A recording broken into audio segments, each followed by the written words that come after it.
సభ్యులం కలిసి ఈ సంస్థను స్థాపించాలనేటువంటి ఉద్దేశంతో ముందుగా చిన్న చిన్న కార్యక్రమాలను కొనసాగిస్తూ వచ్చాం.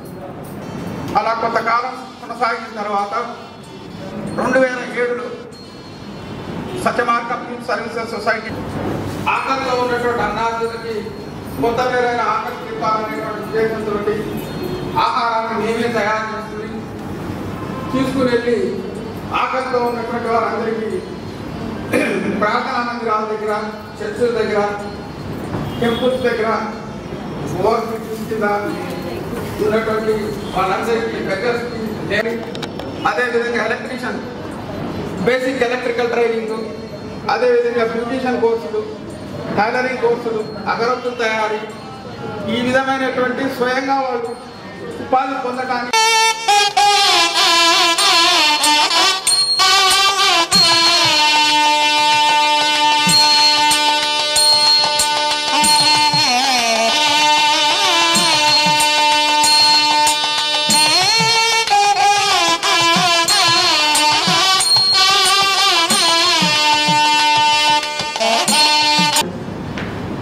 15 సంవత్సరాల ఈ జర్నీ, దీనిలో చాలా మంది మాతో పాటు ఉన్న మా వాలంటీర్స్కి అందరికీ మరొకసారి ధన్యవాదాలు. నేను పిలిచినప్పుడు అంటే లేట్ అయింది పాపం కొంత, అది అసౌకర్యానికి సారీ మేడం. మీ ప్రోత్సాహంతో ముందు ఇంకా మంచి కార్యక్రమాలు చేయాలని చేస్తామని అనుకుంటున్నాను. ఉమెన్స్ డే సందర్భంగా కొంతమంది మహిళల్ని మేము సన్మానించాలనుకున్నాము. కాకపోతే ఏంటంటే ఈ 15 సంవత్సరాల వార్షికోత్సవం కూడా ఉంది కాబట్టి రెండు కలిపి చేయాలనే ఉద్దేశంతో ఈరోజు అనుకున్నాము. దీనిలో మంచి మంచి వాళ్ళని వీళ్ళని పెద్దవాళ్ళకి అందరికీ పరిచయం చేయాలని చాలా కష్టపడి సెలెక్ట్ చేసుకున్నాము. దానిలో ఒక కాటికాపురి ఉన్నారు, లేడీ అనమాట, ఇంకా తమ జర్నీలో ఉన్నారు. చేసిన చాలామంది చెప్పారు, పూజారెడ్డి గారు అని ఒకళ్ళు, అందరూ సేవ చేసేవాళ్ళని, ఇక్కడికి వచ్చిన వాళ్ళందరూ కూడా సేవ చేసేవాళ్ళని. అంటే సేవ అనేది మహిళలలో సేవా దృక్పథం ఉన్నది, సేవ చేసే మనసు మన మహిళలకి ఉంది అని చెప్పడానికి ఈ మహిళా దినోత్సవం వేడుకలకి మీ అందరికీ ఆహ్వానం పలికారు శ్రీలక్ష్మి గారు. మీ అందరికీ కూడా సన్మానం చేయించాలని ఆవిడ పాపం చాలా 2 months నుంచి వెతికి మీ అందరినీ తీసుకొచ్చింది ఈరోజు. కానీ మీరు లేట్ అవటం వలన మాకు వేరే వేరే ప్రోగ్రామ్స్ ఉన్నాయి, అందుకే మేము కూడా ముందు రావాల్సి వచ్చింది. వచ్చి మీకు గ్రీటింగ్స్ చెప్పేసి వెళదామని వచ్చాము. ఇప్పటికి 15 సంవత్సరాలు అయిందండి. మీకు 15 సంవత్సరాలు అయిన సందర్భంగా 50th దినోత్సవం సందర్భంగా మీకు శుభాకాంక్షలు అండి. శ్రీలక్ష్మి గారు మీరు చాలా చేశారు. శ్రీలక్ష్మి గారు మహిళలకి కుట్టు మిషన్స్ దగ్గర నుంచి, అంటే నేను కూడా చాలా ప్రోగ్రామ్స్కి వెళ్ళాను, చాలా డివిజన్లో కూడా ఆ ప్రోగ్రాములు కూడా పెట్టి మహిళలకి ఆదాయం కోసం పురుషులతో పాటు మహిళలు కూడా సంపాదిస్తే మన కుటుంబం చాలా బాగుంటుంది అనే ఉద్దేశంతో మహిళలకి ఉద్యోగం కూడా కల్పించడం కూడా జరిగింది. కొంతమందికి కుట్టు మిషన్లు కూడా ఇవ్వడం జరిగింది. ఆవిడ చాలా కార్యక్రమాలు చేస్తారు.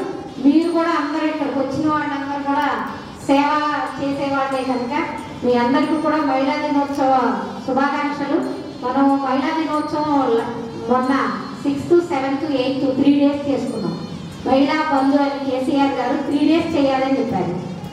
3 days చేసుకున్నాం, చాలా బాగా చేసుకున్నాం. ఈసారి అన్నిటికన్నా కూడా ఈ సంవత్సరం మహిళా దినోత్సవం 3 days చేసి చాలా బాగా చేసుకున్నాం. ఆ రోజు మాత్రం మన అందరూ చాలా బ్రహ్మాండంగా చేశారు. మహిళా దినోత్సవం అన్ని ఆఫీసుల్లో అందరూ కూడా చాలా బాగా చేశారు. నేను చాలా వాటికి వెళ్ళి ఆ రోజు మార్నింగ్ 8:30 బయటకు వచ్చే రాత్రి 8:30 ఇంటికి వెళ్ళాను. ప్రోగ్రాములు పొద్దు నుంచి సాయంత్రం వరకు జరుగుతూనే ఉన్నాయి. ప్రతి ప్రోగ్రామ్కి వెళ్ళాను.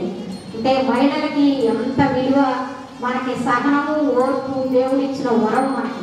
అందుకే స్త్రీమూర్తి అన్నారు. స్త్రీని ఒక దేవతతో కొలుస్తారు. శ్రీలక్ష్మి గారికి ఈ రోజు కాదు, ఒక రోజు కాదు, ఒక సంవత్సరం కాదు, ఎన్నో ఏళ్ల నుంచి 15 ఏళ్ల నుంచి వాళ్ళ సర్వీసెస్ ని మీకు అందజేస్తున్నారంటే మీకు కాదు మనందరికీ, మన క్రమంలో ఉన్న ప్రజలందరికీ, మహిళలందరినీ ఉత్సాహపరుస్తున్నందుకు ప్రత్యేక ధన్యవాదాలు తెలియజేసుకుంటున్నాను శ్రీలక్ష్మి గారికి.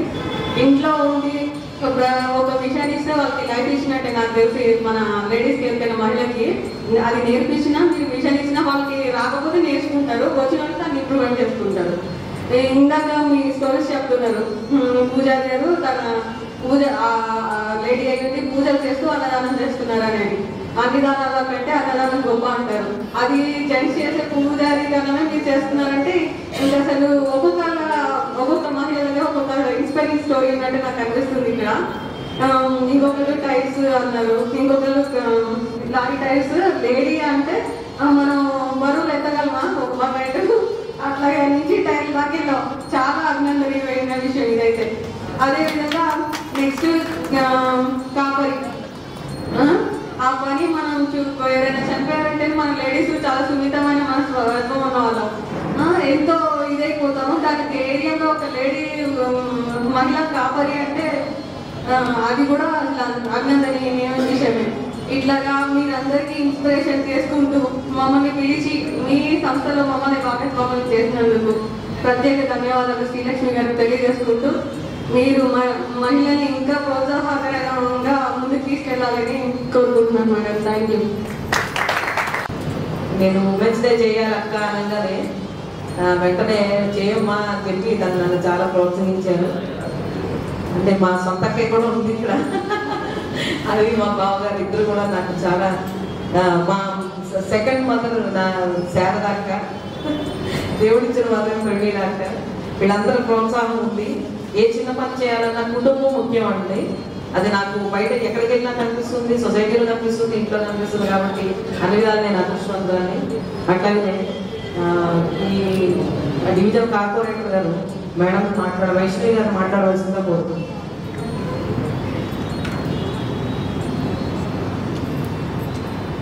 ముందుగా అందరికీ సత్య మార్గం సర్వీసెస్ సొసైటీ వాళ్ళ 15th యానివర్సరీ శుభాకాంక్షలు. ఈ ప్రోగ్రామ్కి వచ్చేసినటువంటి నగర మేయర్ పునకల నీరజ గారికి, డిప్యూటీ మేయర్ ఫాతిమా జహరా గారికి, అలాగే జాగృతి ఎన్జిఓ కుముదిని గారికి, అలాగే శ్రీలక్ష్మి గారికి చాలా థ్యాంక్ఫుల్ మీటింగ్స్ అండి. ఈసారి మన ఉమెన్స్ డే సెలబ్రేషన్స్ కూడా మనం 3 days జరుపుకున్నాము. ఎప్పుడైనా మార్చి 8 అలా ఒక రోజుతో ముగిసిపోతుంది. కానీ ఈసారి మన కేసీఆర్ దయ వల్ల మనం 3 days 6, 7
తరపున అభినందనలు తెలియజేస్తున్నాను.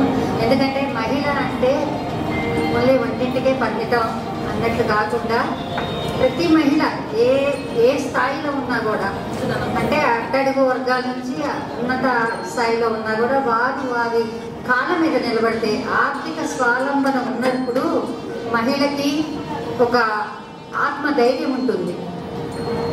మనకి ఒక సంపాదన అనేది ఉంటే ఆత్మధైర్యం ఉంటుంది. అది కూలికెళ్ళి సంపాదిస్తున్నాం. మా ఖమ్మం 3 టౌన్ స్టేషన్ తరఫున ధన్యవాదాలు తెలియపరుస్తున్నాను. ఈ పరిధి అంతా కూడా మాకే వస్తుంది, ఖమ్మం 3 టౌన్.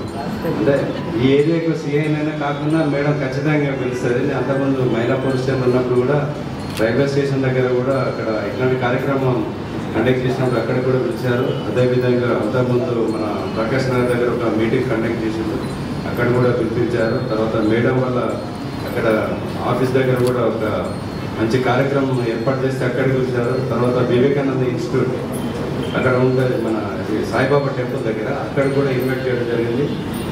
దాదాపు నాకంటే ముందు మన మధుసూదన్ సిఐ గారు ఉండే రైల్వే సిఐ, ఇప్పుడు సార్ తిరుపతి రైల్వే స్టేషన్ దగ్గర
ఎఫ్ఐఆర్ చేసి పక్కకు పడేద్దాం, కోర్టుకు పంపించేద్దాం అనుకునే ఆఫీసర్ ఎన్నడూ మంచి పేరు తెచ్చుకోండి. ఇష్యూ సాల్వ్ అవ్వాలి. ఒక ఇష్యూ ఏంటంటే ఇద్దరు కొట్టుకుంటున్నారంటే వెనకాల వీళ్ళు కొట్టుకోవడానికి కారకులు వేరే వాళ్ళు ఉంటారు. వాళ్ళకు కౌన్సిలింగ్ ఇవ్వలేదు, వాళ్ళకు కౌన్సిలింగ్ ఇవ్వడానికి వీళ్ళు లైఫ్ రిస్క్ చేసుకుంటున్నారు. డైవర్స్ దానికి వచ్చింది. ఇది ఎందుకు చెప్తున్నా అంటే అమ్మాయికి ఎంత చేద్దాం అనుకున్నా కూడా పక్కన ఉండేవాళ్ళు చేయట్లేదు. ఎందుకంటే మనీ ఆస్పెక్ట్, డబ్బు సంపాదించాలి, కాపురాలు ఆగం చేసి డబ్బు సంపాదించాలనే వాళ్ళు ఉంటారు. వాళ్ళు మా మీద నెగిటివ్ చేస్తారు. ఎవరు ఎంతమంది నేను చేసినా ధనమాన ప్రాణాలు అర్పించడానికే పోలీస్ స్టాఫ్కి వచ్చాం. డబ్బు రాకున్నా ఇల్లే, మానం పెరగకున్నా ఇల్లే, ప్రాణం పోతుంది. డబ్బు అర్పించిన వాడు, మానం అర్పించిన వాడు ప్రాణం ఎలా అర్పిస్తాడు? ప్రాణం అర్పించడం అనేది అది ఒక జోక్. డబ్బు వదులుకోవాలి, మనం అంటే ఏంది, ఫలానా పోలీస్ స్టేషన్ సిఐ పోతే పోయింది అనుకోవాలి, ట్రాన్స్ఫర్ అయితే అయినా అనుకోవాలి, అంతేనా? సో భావోద్వేగాలు అదుపు చేయకుండా, తెలుసుకోకుండా చాలా మంది వెంబడే నా భర్త పెద్ద సైకో, నా భార్య, అమ్మాయి తరపులు ఏమంటారు, వాడు సైకో అంటారు. అంటే మీ ఇళ్లలో పనిచేసే వాళ్ళు కావచ్చు, ఇంకెవరైనా మీకు తెలిసిన వాళ్ళు మీ గ్రామాలలో ఉండొచ్చు. అమ్మాయిని ఖచ్చితంగా 21 సంవత్సరాలు నిండిన తర్వాతనే పెళ్లి చేయాలని చెప్పేసి వారికి చెప్పండి. తర్వాత మా ద్వారా కూడా ఒకటి చేయని హెల్ప్ లైన్ ఉంటుంది, 1098. అవకాశం ఇచ్చినందుకు ముఖ్యంగా ఈనాటి కార్యక్రమం ఇంత చక్కగా గ్యాదరింగ్ చేసి ఈ 15th ఇయర్ నడుపుకుంటున్నటువంటి మన కోసం ఏర్పడిన పోలీస్ స్టేషన్స్కి, మన కోసం ఉన్న కోర్టుల కోసం మనం ఎందుకు వెళ్ళకూడదు అనేది నాకు అనిపిస్తూ ఉంటుంది. ఈ రోజున అది చాలా మారింది. మహిళల ఇష్యూస్ మీద చాలా తొందరగా త్వరితగతిలో న్యాయం అందించడానికి సఖీ సెంటర్స్ వచ్చాయి. మీ అందరికీ తెలుసు, ఫ్యామిలీ కౌన్సిలింగ్ సెంటర్స్ వచ్చాయి. తొందరగా స్పీడీ డిస్పోజల్ కోసం ఫ్యామిలీ కోర్ట్స్ వచ్చాయి, అట్లాగే ఉమెన్ కోర్ట్స్ వచ్చాయి. ఇట్లా చాలా మహిళా పోలీస్ స్టేషన్స్ వచ్చాయి. ఇవన్నీ ఇన్ని ఇష్యూస్ వచ్చాక ఇందాక ఒక సుజాత గారు ఒక మాట అన్నారు,